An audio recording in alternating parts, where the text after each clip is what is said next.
મિત્રો આ એક બિઝનેસ છે, ટ્રેન્ડિંગમાં ચાલી રહ્યો છે. મિત્રો તમે આની અંદર શું કરવાનું છે તો કોઈ પણ જાતના મગ, મેથી, ચણા, પછી છે કોબી છે, બ્રોકલી છે, એના બધાના બિયા હોય તે આપણે વાવવાના છે આની અંદર.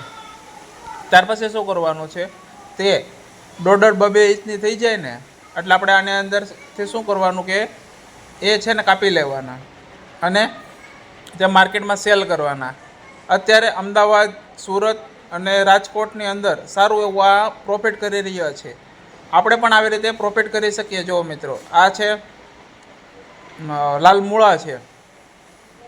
એવી રીતે તમે મૂળા જો આવી રીતે અંદર વાવવાના છે. આપણે જુઓ મસ્ત આ વસ્તુ થાય છે અને આની અંદર સારો એવો પ્રોફિટ છે. જે આપણે પેકિંગ હોય, પેકિંગ બનાવીને વેચીએ ત્યાંની અંદર 50 થી 60 રૂપિયા તમે આની અંદર લઈ શકો છો. કેટલા ગ્રામથી? કે 50 ગ્રામની અંદર 50 થી 60 રૂપિયા. કોથમી કરતાં પણ મોંઘા. અત્યારે ચોમાસાની અંદર અમુક ટાઈમે આપણે કોથમી પણ સસ્તી મળતી નથી, પણ આપણે આની અંદર સારું એવું પ્રોફિટ કરી શકીએ. આ બ્રોકલી છે, તમે જોઈ રહ્યા હશો. જો આવી રીતે તમે સેલ કરવાના, ખાલી 50 ગ્રામ જ છે.